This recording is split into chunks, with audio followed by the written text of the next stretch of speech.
Hello, you're on the Space Daily News channel. A Japanese company has built a four-legged rolling robot that has two arms with claw-like hands, four legs on wheels and two bulging cameras for eyes, and is designed to transverse the surface of the moon.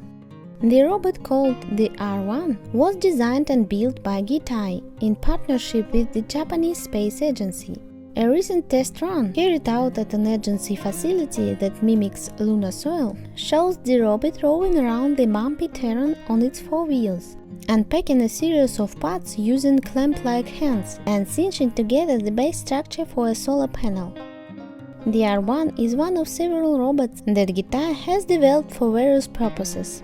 The company's goal is to take its robot to the actual lunar surface sometime in the mid-2020s.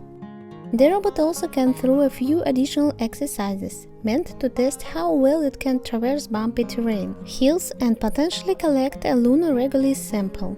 The footage shows the robot using its pincher hands to pick up a small scoop and a clear jar and harvest a small amount of simulated moon dust. Using robots in space is nothing new. The International Space Station has hosted an astronaut companion robot, and it has robotic arms, including one built by Japan. And NASA has put several robotic rovers on Mars, but none have had the same vaguely anthropomorphic qualities as the R1. GITAI's robot is part of an ongoing race to develop new means of completing tasks, such as mining or manufacturing in space, as China, Russia and the United States race to make a permanent lunar outpost. By the way, this is not the first robot to explore the moon developed by a Japanese company. For example, Japanese toymaker Takara Tomy developed a mini lunar rover that will launch to the moon.